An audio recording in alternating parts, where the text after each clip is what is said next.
इस मूवी की कहानी की शुरुआत एक ऐसे बेहद सुनसान, खामोश और भयानक रेगिस्तान के सन्नाटे से होती है, जहां मीलों दूर दूर तक किसी इंसान या बस्ती का कोई नामो निशान तक नजर नहीं आता। यहाँ रास्ता भटकने से भी ज्यादा खतरनाक बात किसी अनजान और बुरे इंसान की नजर में आ जाना होता है। इसी गहरी और डरावनी बात से पूरी तरह बेखबर हमारी कहानी का मुख्य किरदार निक अपनी खूबसूरत पत्नी लोरा के साथ इस खामोश और लंबे रास्ते पर एक बहुत ही सुकून भरी रोड ट्रिप पर निकला हुआ है। निक बहुत ही आराम से अपनी शानदार कार चला रहा होता है। वह दोनों अपने इस खूबसूरत सफर को एंजॉय कर रहे थे। कार के अंदर हल्का म्यूजिक बज रहा था और बाहर रेगिस्तान की तेज धूप चमक रही थी। लेकिन सफर के दौरान निक सिर्फ एक पल के लिए अपना ध्यान भटकाता है। वह लोरा से कुछ बात करने के लिए उसकी तरफ मुड़ता है और इसी एक पल की छोटी सी चूक उनके लिए एक बहुत बड़ा खौफनाक पैगाम लाने वाली होती है। तभी अचानक सामने से एक बहुत ही भारी और पुराना पिकअप ट्रक गलत दिशा से यानी सीधा उनकी लेन में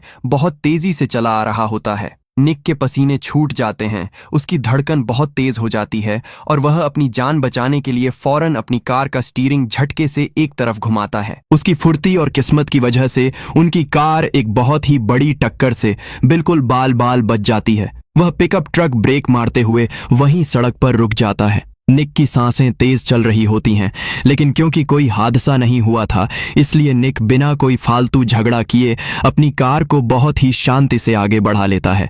उसे लगता है कि बात यहीं खत्म हो गई, पर उसे बिल्कुल भी अंदाजा नहीं था कि उसकी जिंदगी का सबसे भयानक और डरावना सपना तो बस अब शुरू ही होने वाला था। कुछ मीलों का लंबा सफर तय करने के बाद जब वो दोनों बहुत ज्यादा थक जाते हैं, तो वह एक पुराने फ्यूल स्टेशन पर अपनी कार में फ्यूल डलवाने और थोड़ा आराम करने के लिए रुकते हैं। वहां की गर्मी बहुत भयानक और झुलसा देने वाली थी। तभी निक की नजर अचानक उसी पुराने और गंदे पिकअप ट्रक पर पड़ती है, जिससे अभी अभी उनका खतरनाक हादसा होने वाला था। उस ट्रक का ड्राइवर, जिसका नाम अर्ल है, उसके बहुत लंबे और गंदे बाल हैं और वह दिखने में काफी अजीब और खौफनाक लग रहा था। अर्ल अपनी बुरी नजरों से निक को घूरता है और उसके पास आकर उसकी लापरवाही पर उसे बहुत ही तीखे और कड़े ताने मारने लगता है। निक अंदर से जानता है कि उस वक्त ध्यान भटकाने में थोड़ी गलती उसकी भी थी, इसलिए वह बात को बढ़ाने और झगड़ा करने के बजाय तुरंत अर्ल से माफी मांग लेता है। निक एक मॉडर्न इंसान की तरह किसी अनजान और वीरान जगह पर बेवजह की दुश्मनी मोल नहीं लेना चाहता था, खासकर तब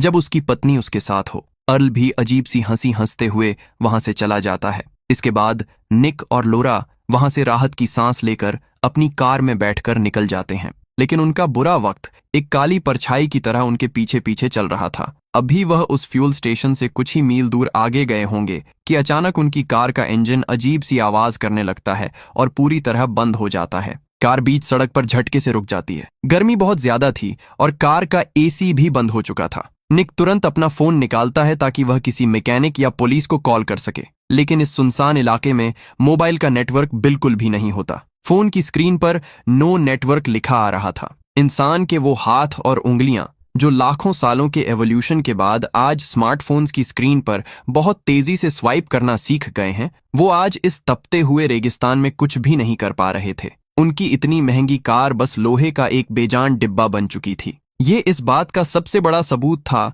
कि इंसान चाहे अपनी मॉडर्न टेक्नोलॉजी पर कितना भी घमंड कर ले, कुदरत और बुरे हालातों के आगे वह बहुत जल्दी बेबस हो जाता है। दोनों बहुत ज्यादा परेशान और निराश हो जाते हैं। तभी उन्हें सामने से धूल उड़ाता हुआ अर्ल का वही पिकअप ट्रक आता हुआ दिखता है। निक को लगता है कि शायद वो इंसान उनकी मदद करेगा। वह हाथ भी देता है, लेकिन वो ट्रक उनके पास से बहुत ही तेज रफ्तार में और जानबूझकर धूल उड़ाता हुआ निकल जाता है। यह देखकर निक और लोरा की रही सही उम्मीद भी टूटने लगती है। थोड़ी ही देर बाद वहां एक और बहुत बड़ा ट्रक आकर रुकता है। निक तुरंत उस ट्रक के सामने जाकर उसे रोकता है। उस ट्रक के ड्राइवर का नाम रेड है, जो देखने में काफी मददगार, शरीफ और सुलझा हुआ इंसान लगता है। रेड उनकी मदद करते हुए अपनी गाड़ी से धक्का देकर उनकी कार को सड़क के किनारे एक सुरक्षित जगह पर लगा देता है। रेड निक को बताता है कि यहाँ से ठीक 5 किलोमीटर दूर एक रेस्टोरेंट है, जहाँ एक लैंडलाइन फोन मौजूद है। वहां से वो मदद के लिए टो ट्रक को फोन कर सकते हैं। निक अपनी इतनी महंगी कार को इस वीरान जगह पर बिल्कुल भी अकेला नहीं छोड़ना चाहता था। उसे डर था कि कोई इसे नुकसान ना पहुंचा दे, इसलिए वह एक बहुत ही मुश्किल फैसला करता है कि लोरा रेड के साथ उस ट्रक में बैठकर रेस्टोरेंट चली जाए और वहां से मदद बुलाए। निक खुद वहीं अपनी कार के पास रुककर उनका इंतजार करने लगता है। काफी घंटों तक कड़ी धूप में पसीने से भीगते हुए इंतजार करने के बाद भी जब लोरा या कोई मदद वहां नहीं पहुंचती तो निक बहुत ज्यादा परेशान होने लगता है। उसे बेचैनी होने लगती है और वह खुद कार के इंजन को बहुत ही ध्यान से चेक करने लगता है। बहुत गहराई से देखने पर उसे इंजन के अंदर एक वायर बिल्कुल कटी हुई और टूटी हुई मिलती है। जैसे ही वह उस वायर को अपने हाथों से वापस जोड़ता है, कार एक ही झटके में तुरंत स्टार्ट हो जाती है। यानी कार में कोई भी बड़ी खराबी थी ही नहीं, बल्कि किसी ने जानबूझकर उस वायर को निकाला था। ये देखकर निक का दिमाग सुन्न पड़ जाता है। उसे कुछ बहुत ही अजीब और खतरनाक होने का गहरा एहसास होता है और वह बिना एक भी सेकंड वक्त गंवाए अपनी कार को पूरी स्पीड में सीधे रेस्टोरेंट की तरफ भगाता है। पर वहां पहुंचकर उसके पैरों तले पूरी जमीन खिसक जाती है। उस रेस्टोरेंट में लोरा कहीं भी नहीं होती। जब वह वहां के मालिक से बहुत ही घबराहट में पूछता है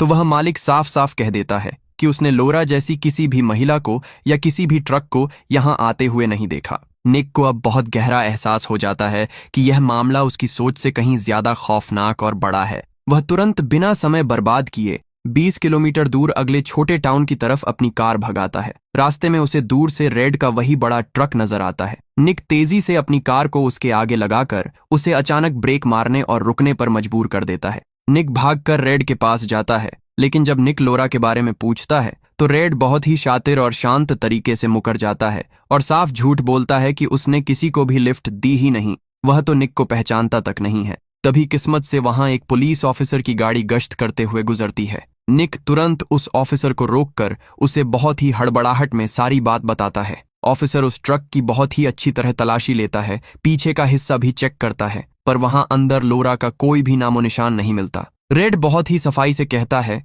कि निक शायद धूप की वजह से परेशान है और किसी दूसरे ट्रक से कंफ्यूज हो रहा है। ऑफिसर निक को समझाता है कि वह ऐसे किसी को पकड़ नहीं सकते और उसे अगले पुलिस स्टेशन में जाकर बाकायदा मिसिंग रिपोर्ट दर्ज कराने को कहता है। स्टेशन पहुंचकर निक अंदर का नजारा देखता है तो उसके पसीने छूट जाते हैं। वहां की दीवारें बहुत सारे लापता लोगों की खौफनाक तस्वीरों से भरी हुई हैं। वह समझ जाता है कि इस इलाके में कुछ बहुत ही भयानक और गहरी साजिश चल रही है और यहाँ की पुलिस भी कुछ खास मदद नहीं कर पाएगी क्योंकि वह खुद इन मामलों से परेशान है। निक हार न मानते हुए वापस उसी रेस्टोरेंट में आता है। वहां अल नाम का एक टोपी वाला अजीब सा आदमी निक के पास आता है और बहुत ही चुपके से उसे बताता है कि उसने लोरा को एक ट्रक से उतरकर दूसरे ट्रक में जाते हुए देखा था और वो लोग बहुत ही खतरनाक लग रहे थे। अल निक को वह दिशा भी बता देता है जिस तरफ वो गए थे, लेकिन अपनी जान के डर से वह निक के साथ पुलिस के पास जाने से साफ मना कर देता है। निक बिना डरे अपनी पत्नी को बचाने के लिए अकेले ही उस बताए हुए रास्ते पर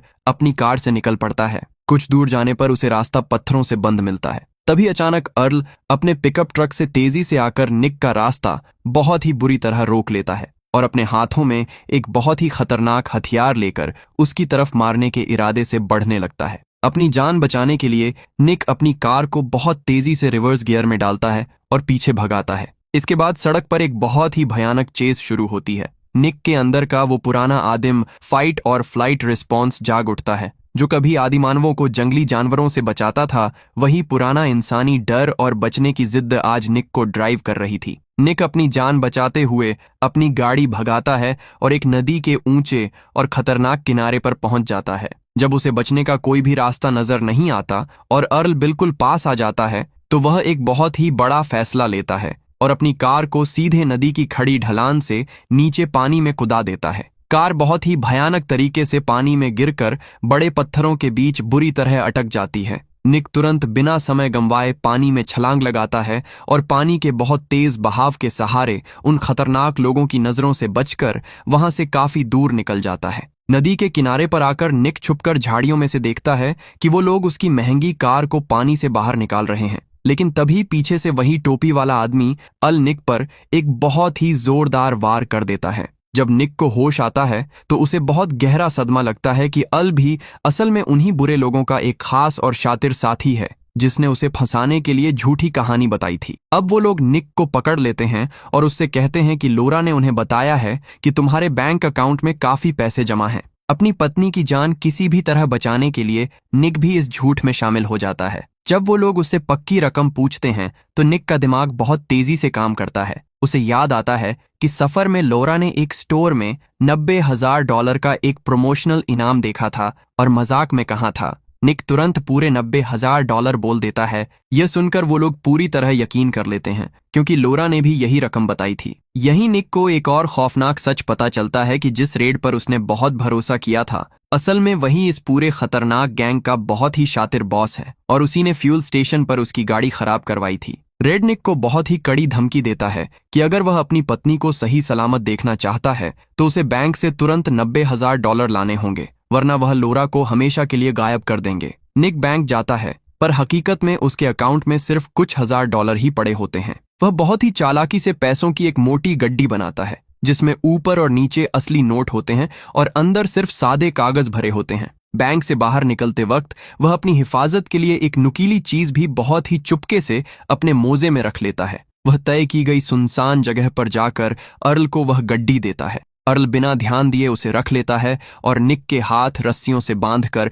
उसे पिकअप ट्रक में बैठा देता है। थोड़ी दूर जाने के बाद जब अर्ल पैसों की गड्डी को ध्यान से खोलकर देखता है तो उसे निक की चालाकी समझ आ जाती है। वह गुस्से में आग बबूला हो जाता है। इससे पहले कि वह निक पर अपना खतरनाक हथियार निकालता, निक अपनी छुपाई हुई नुकीली चीज से उस पर बहुत ही जोरदार वार कर देता है। दोनों के बीच ट्रक के अंदर बहुत ही भयानक और जानलेवा हाथापाई होती है। निक अपनी पूरी शारीरिक ताकत लगाकर अर्ल से उसका हथियार छीन लेता है और उसे उसी की सीट से कसकर बांध देता है। निक उससे बहुत ही सख्ती से लोरा का सही पता उगलवाता है। तभी वहां एक पुलिस ऑफिसर अपनी गाड़ी से गश्त करते हुए आ जाता है। निक मदद मांगने के लिए तुरंत अपना हथियार नीचे रख देता है और हाथ ऊपर कर लेता है, लेकिन अर्ल अपने पास छुपे एक दूसरे हथियार से ऑफिसर पर अचानक बहुत ही जोरदार वार कर देता है। घायल होने के बावजूद ऑफिसर पलटकर अपना वार करता है और अर्ल वहीं पर हमेशा के लिए ढेर हो जाता है। निक फौरन एम्बुलेंस के लिए कॉल करता है ताकि ऑफिसर की जान बच सके और फिर अपना हथियार वापस उठाकर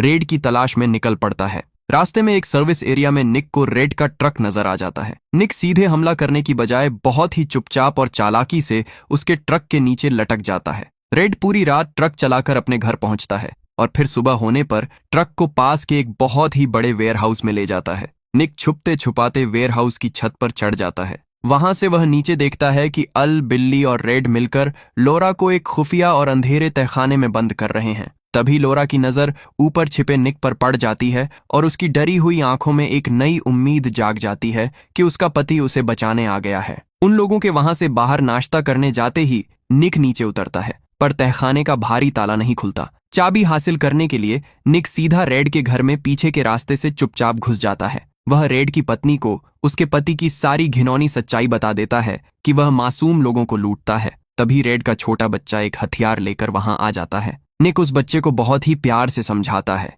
लेकिन रेड की पत्नी के कुछ बोलने पर निक को खतरे का गहरा एहसास होता है। वह बच्चे के हाथ से हथियार की दिशा तुरंत ऊपर कर देता है, जिससे अचानक चली गोली सीधे बिल्ली को जाकर लगती है। इसी भारी अफरा तफरी का फायदा उठाकर अल वहां से भाग निकलता है। निक तुरंत रेड और उसके परिवार को अपने काबू में करता है। वह रेड की पत्नी से चाबी लेकर अपनी पत्नी लोरा को तहखाने से आजाद करता है और फिर उन सभी को उसी तहखाने में बंद कर देता है ताकि वो बाहर ना आ सकें और कोई और चाल ना चल सके। अब निक और लोरा को किसी भी तरह वहां से भागना होता है। वो बाहर खड़ी एक कार की चाबी ढूंढने लगते हैं। काफी मशक्कत के बाद उन्हें एक बड़े कंटेनर में चाबी मिल जाती है। तभी अल एक बहुत भारी ट्रक लेकर उन पर जानलेवा हमला कर देता है। निक बड़ी फुर्ती से कार स्टार्ट करता है और वहां से बहुत तेजी से निकल जाता है, लेकिन ऑल एक लाल कार लेकर उनका पीछा करने लगता है और उन पर लगातार वार करता है। इसी बीच बिल्ली भी अपनी कार से उनका पीछा करने पहुंच जाता है। निक चालाकी दिखाते हुए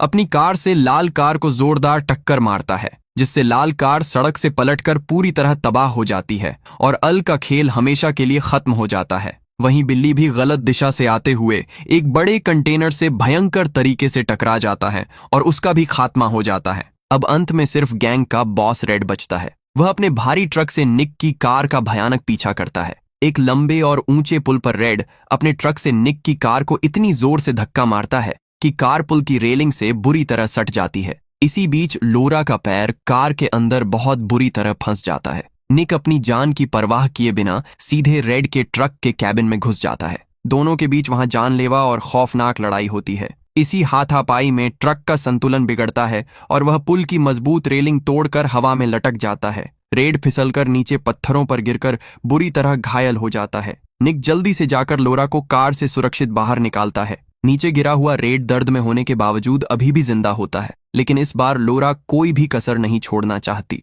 वह ट्रक का गियर बदल देती है, जिससे पूरा का पूरा ट्रक सीधे नीचे पड़े रेड के ऊपर जा गिरता है। इसी के साथ रेड और उसके खौफनाक इरादों का हमेशा हमेशा के लिए अंत हो जाता है। निक और लोरा इस खौफनाक और डरावने मंजर से जिंदा और सुरक्षित बच निकलते हैं। तो दोस्तों, इसी के साथ ये कहानी यहीं पर एंड हो जाती है। आपको ये खौफनाक सर्वाइवल कहानी कैसी लगी? अपनी राय कमेंट करके जरूर बताना और इसी तरह की बेहतरीन कहानियों के लिए हमारे चैनल को सब्सक्राइब जरूर करना।